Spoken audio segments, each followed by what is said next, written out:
இது மகிமை நேரம். ஆண்டவராகிய இயேசு கிறிஸ்துவின் ஈடு இணையற்ற நாமத்தில் மகிமை டிவி நேயர்களை இந்த மகிமை நேர நிகழ்ச்சிக்கு அன்புடன் வாழ்த்தி வரவேற்கிறேன். இந்த மாதத்துல நாம் தியானிக்க போகிறோம் இயேசு கிறிஸ்துவின் வருகை அப்படின்னு சொல்லி நம்ம தியானிக்க போகிறோம். அதற்கு ஆதாரமாக எடுத்துக்கொண்ட வசனம் யோவான் 14ஆம் அதிகாரம் 3ஆம் வசனம். நான் போய் உங்களுக்காக ஸ்தலத்தை ஆயத்த பண்ணின பின்பு நான் இருக்கிற இடத்திலே நீங்களும் இருக்கும்படி நான் மறுபடியும் வந்து உங்களை என்னிடத்தில் சேர்த்துக் கொள்வேன். நமக்காக ஒரு ஸ்தலத்தை ஆண்டவர் ஆயத்தம் பண்ணி கொண்டிருக்கிறார். அந்த ஸ்தலத்தை ஆயத்தம் பண்ணின பின்பு அவர் இருக்கிற இடத்துல நம்ம இருக்கணும் அப்படின்னு சொல்லி நம்மை சேர்த்து கொள்ள வருவேன் அப்படின்னு சொல்றாரு. இந்த இயேசுவின் வருகை அப்படின்னு சொல்றத நம்ம ஒரு கற்பனை அப்படின்னு நம்ம சொல்ல முடியாது. ஏன்னா ஆண்டவராகி இயேசு கிறிஸ்துவே அவரே சொல்லியிருக்காரு, நான் உங்களை சேர்த்து கொள்ளுவேன் அப்படின்னு சொல்லி. இன்னொரு வசனத்தை நம்ம பார்த்தோம் அப்படின்னா அப்போஸ்தலர் 1ஆம் அதிகாரம் 11ஆம் வசனம். ஆண்டவர் எடுத்துக்கொள்ளப்படும் போது எல்லாரும் பாக்குறாங்க அவங்களுடைய சீஷர்கள். அப்போ தூதர்கள் சொல்றாங்க, கலிலேயாகிய மனுஷரே, நீங்கள் ஏன் வானத்தை அண்ணாந்து பார்த்து கொண்டிருக்கிறீர்கள்? உங்களிடத்திலிருந்து வானத்துக்கு எடுத்துக்கொள்ளப்பட்ட இந்த இயேசுவானவர் எப்படி உங்கள் கண்களுக்கு முன்பாக வானத்துக்கு எழுந்தருளி போனாரோ அப்படியே மறுபடியும் வருவார் அப்படின்னு சொல்லி இந்த வசனம் சொல்லப்பட்டிருக்கிறது. அப்போ இது நிச்சயமாய் நடக்கக்கூடிய ஒரு சம்பவம் அப்படின்றத நம்ம புரிந்து கொள்ள வேண்டும். அநேக நேரத்துல நாம் ஆண்டவருடைய வருகையை குறித்து விழிப்புணர்வு அற்றவர்களாக நம்ம வாழ்ந்து கொண்டிருக்கிறோம். இந்த நாட்கள்ல ஆண்டவருடைய வருகை நிச்சயமாய் காணப்படுகிறது. இது ஆண்டவரே என்ன செஞ்சிருக்காரு, சொல்லியிருக்கிறார். அவரே நமக்கு கண்டிப்பாக வருவேன் அப்படின்ற நிச்சயத்தை நமக்கு கொடுத்திருக்கிறாரு. இந்த நாட்கள் திருச்சபையில நம்ம அட்வென்ட் அப்படின்ற காலத்துக்கு நேராக நம்ம அந்த காலத்துல நம்ம இருக்கிறோம். அது அட்வென்ட் அப்படின்றது என்ன அப்படின்னா வருகை அப்படின்றத குறிக்கிறது.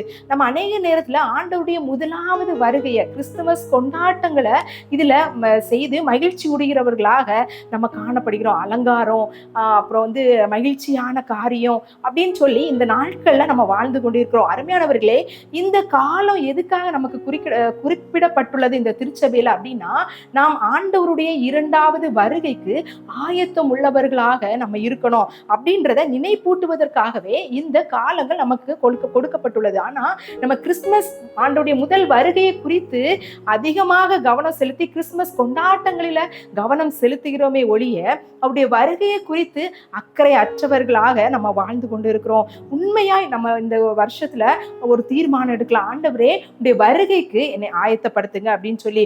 இந்த அட்வென்ட் அப்படின்றது என்ன காரியத்தை சொல்லுது அப்படின்னா, முதல் வருகை, அவர் மீட்பராக இந்த உலகத்துல வந்தார் அப்படின்றத நினைவுபடுத்துகிறது.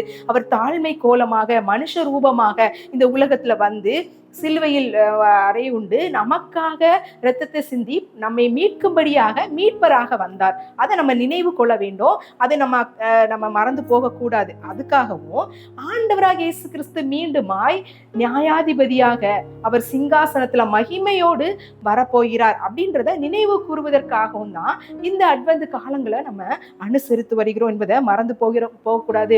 எபிரேயர் 10:37 இப்படி சொல்லுகிறது, வருகிறவர் இன்னும் கொஞ்ச காலத்துல வருவார், அவர் தாமதம் பண்ணார். சொல்லிக்கிட்டே இருக்காங்க ஆண்டவர் வாராரு வாராரு அப்படின்னு சொல்லி, ஆனா அவர் இன்னும் வரலையே அப்படின்னு சொல்லி நம்ம ஒருவேளை சோர்ந்து போகிறவர்களாக நம்ம இருக்கக்கூடாது. முதலாக மீட்பராக அவர் வந்தாரு. மேய்ப்பர்களுக்கு செய்தி சொல்லப்பட்டது, இந்த உலகத்துக்கு நற்செய்தி அப்படின்னு சொல்லி சொல்லப்பட்டது. அவர் மீட்பராக இந்த உலகத்துல வந்தாரு, பாவத்திலிருந்து நம்மை மீட்டு கொண்டார், பரம வாழ்வுக்கு நம்மை பங்குள்ளவர்களாக மாற்றினார். வார்த்தையாயிருந்த தேவன் மாம்சமாகி கிறிஸ்துவா இந்த உலகத்துல வெளிப்பட்டார், மனுஷகுமாரனா இந்த உலகத்துக்கு வந்தார். அதுதான் மீட்பராக முதல் வருகைய அது குறிப்பிடப்பட்டுள்ளது. அவர் தொழுவத்துல பிறந்தார், நிறைய அற்புதங்களை செய்தார், அடையாளங்களை செய்தார், அநேக மக்களை சுகப்படுத்தினார், இப்படி நிறைய காரியங்கள். ஆனா ஹைலைட் என்ன அப்படின்னா, அவர் நம்மை மீட்கும்படியாக சிலுவையில் ஒரே தரம் பலியாகி நம்மை மீட்கும்படியாக வந்தார் அப்படின்றத நம்ம நினைவில் கொள்ள வேண்டும். இந்த உலகம் ரட்சிக்கப்படுவதற்காகவே அவர் இந்த உலகத்துல வந்தார் அப்படின்றத நம்ம நினைவு கொள்ள வேண்டும். 2ஆம் முறை அவர் எதற்காக வரப்போகிறார் அப்படின்னா, அவர் மகிமையோடு நம்மை நியாயம் தீர்க்க நீதி செய்யும்படியாக நியாயாதிபதியாய் வரப்போகிறார் அப்படின்றத நம்ம நினைவில் கொள்ள வேண்டும். முதலில் வந்ததை நம்ம நம்புறோம், அதனாலதான் நம்ம கிறிஸ்துமஸ் கொண்டாட்டங்களை ஈடுபடுகிறோம் இல்லையா? அதனால அது எவ்வளவு நிச்சயமோ அதே போல அவருடைய 2ஆம் வருகை நிச்சயம் அப்படின்றத நம்ம நினைவில் கொள்ள வேண்டும். 2வது, அவர் மகிமையோடு வருகிறார். மத்தேயு 24:30 இப்படி சொல்லுகிறது, மனுஷகுமாரன் வல்லமையோடும் மிகுந்த மகிமையோடும் மகிமையோடும் வானத்தின் மேகங்கள் மேல் வருகிறதை பூமியில் உள்ள சகல கோத்திரத்தாரும் கண்டு புலம்புவார்கள். மனுஷகுமாரன் வல்லமையோடு அவர் வரப்போகிறார் அப்படின்றத இந்த வசனம் சொல்லப்பட்டிருக்கிறது.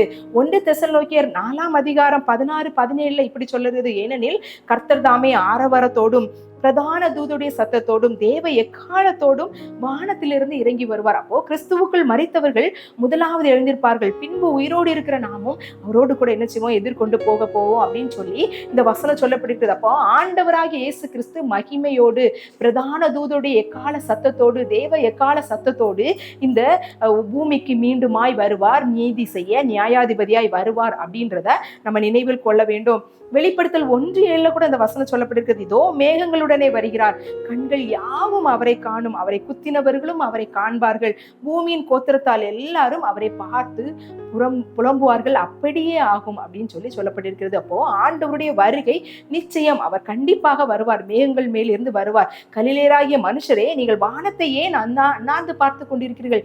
எப்படி ஆண்டவர் எடுத்துக்கொள்ளப்பட்டாரோ அப்படியே மீண்டும் வருவார். நமக்காக ஸ்தலத்தை ஆயத்தம் பண்ணின பின்பு அவர் நம்மை சேர்த்து கொள்ளும்படியாக வருவார். அவர் வரும்போது வானம் திறக்கும், தூதர்களின் ஆரவார சத்தம் வரும், கிறிஸ்துவுக்குள் மரித்த பரிசுத்தவான்கள் எழுந்திருப்பாங்க, உயிரோடு இருக்கிற பரிசுத்தவான்கள் அவருக்கு எதிர்கொண்டு போக புறப்படுவார்கள் அப்படின்னு சொல்லி நம்ம பார்க்கலாம். அப்போ ஆண்டவர் மகிமையோடு வரப்போகிறார் அப்படின்றதுதான் நம்ம நினைவில் கொள்ள வேண்டிய சத்தியமாய் காணப்படுகிறது.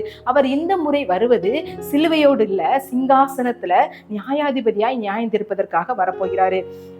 நம்முடைய வருகையில, அவருடைய வருகையில நாம் பங்கடைய வேண்டும். அவருடைய வருகை நிச்சயம், அவர் மீட்பராக வந்தார், மகிமையோடு வரப்போகிறார். அவருடைய வருகையில நம்ம பங்கு கொள்ளணும். பங்கு கொள்வதற்காக நம்ம என்ன செய்யணும் அப்படின்னா, ஆண்டவர் இந்த நாள்ல வாராரு அப்படின்னு நமக்கு தெரிஞ்சது அப்படின்னா நம்ம அதுக்கு தயாராக இருந்து விடுவோம். ஆனா வசனம் எப்படி சொல்லுகிறது? மத்தேயு 24:42, உங்கள் ஆண்டவர் இன்ன நாளிகையிலே வருவார் என்று நீங்கள் அறியாதிருக்கிறபடியால் விழித்திருங்கள் அப்படின்னு சொல்லி இன்னொரு வசனம் சொல்லப்பட்டிருக்கிறது. மத்தேயு 25:13, மனுஷகுமாரன் வரும் நாளையாவது நீங்கள் அறியாதிருக்கிறபடியால் விழித்திருங்கள். அப்போ ஆண்டவர் வருகிற நாள் நமக்கு தெரியாது. அவருடைய வருகையில நம்ம பங்கு கொள்ளணும் அப்படின்னா நம்ம ஆயத்தமாய் விழித்திருக்க வேண்டியது அவசியமா இருக்கிறது. திருடனை போல வருகிறேன் அப்படின்னு சொல்றாரு. ஒரு ஆண்டவர் வருகிற நாள் பிதா ஒருவர் தவிர வேற யாருக்குமே தெரியாது அப்படின்றது வசனம் குறிப்பிடப்பட்டுள்ளது. இந்த வருகை நடக்கும்போது என்ன சம்பவிக்கும் அப்படின்னா, ஒருவன் ஏற்றுக்கொள்ளப்படுவான், ஒருவன் கைவிடப்படுவான். வயல்ல 2 பேர் வேலை செஞ்சுட்டு இருக்காங்க, அதுல ஒருத்தர் ஏற்றுக்கொள்ளப்படுவார், ஒருத்தர் கைவிடப்படுவார். இயந்திரம் அரைத்து கொண்டிருக்கிறவங்க எல்லாம் ஒருத்தர் ஏற்றுக்கொள்ளப்படுவார், மற்றவர் கைவிடப்படுவார். அப்படின்னா என்ன அர்த்தம்? ஆயத்தமா இருக்கிறவர்கள் ஏற்றுக்கொள்ளப்படுவார்கள், ஆயத்தம் இல்லாதவர்கள் கைவிடப்படுவார்கள். நாம் எந்த நிலையில் இருக்கிறோம்? ஆயத்தமா இருக்கிறோமா? ஏற்றுக்கொள்ளப்பட போகிறவர்களாய் காணப்படுகிறோமா, இல்ல கைவிடப்படுகிற போகிறவருடைய லிஸ்ட்ல இருக்கிறோமா அப்படின்றத சிந்திக்க அழைக்கப்படுகிறோம். நம்ம வெளிச்சத்தின் பிள்ளைகளாய் நடந்து கொள்ளணும். ஏன்னா அவர் ஒளியின் தேவன். நாம் அவரிடத்தில் நடக்கும்போது, வெளிச்சத்தின் பிள்ளைகளாய் நடக்கும்போது நமக்கு அது மகிழ்ச்சி. அவருடைய வருகையில நம்ம பங்கு கொள்கிறவர்களா இருப்போம். அமெரிக்கால ஒரு சிறுமி இருந்தாலாம், சாரான்னு ஒரு சிறுமி.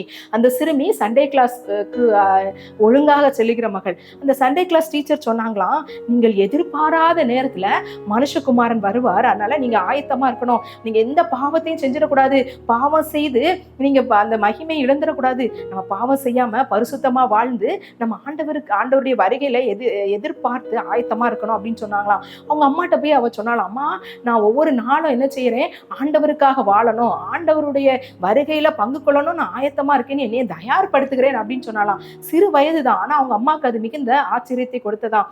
ஒரு நாள் அவளுக்கு ரொம்ப சுகவீனமானாலாம், ஹாஸ்பிட்டலைஸ்ட் ஆனாலாம், மிக கொடிய வியாதி தாக்கினதுனால அவள் மரிக்கும் தருவாயில அவ சொன்னாலாம், இயேசு வந்தா நான் தயாரா இருக்கிறேம்மா அப்படின்னு சொல்லி சந்தோஷத்தோடு கண்களை மூடினாலாம். அதை அதை கேட்ட அவங்க அம்மா மிகவும் நொறுக்கப்பட்டு அவங்க அன்னைக்குதான் ரட்சிக்கப்பட்டாங்களாம். அவங்களுடைய குடும்பம் ரட்சிக்கப்பட்டதான். ஒரு சிறுமியில அவங்க சொன்னாங்களாம், என் பொண்ணு வாழ்ந்த வாழ்க்கை மிக சிறிய காலம்தான், ஆனா அவ ஆண்டவருக்காக அநேக காரியங்களை செய்தா, அவ தயாராக போனா அப்படின்னு சொல்லி அவங்க சொன்னாங்களா. இதே போலதான் அருமையானவர்களை, மீட்பராக வந்த தேவனை நம்ம நம்புகிறோம், விசுவாசிக்கிறோம்.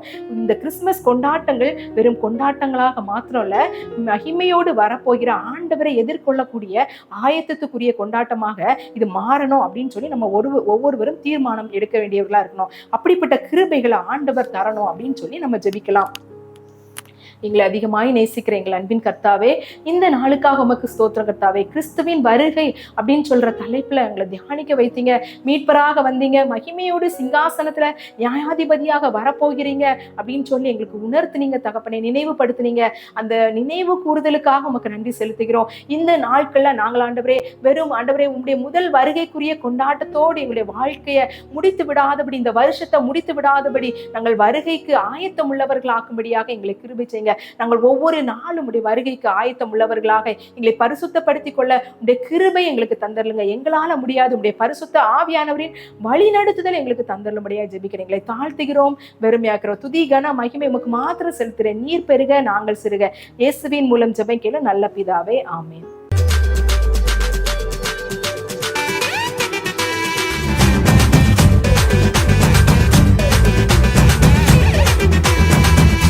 மகிமை மகிமை மகிமை மகிமை மகிமை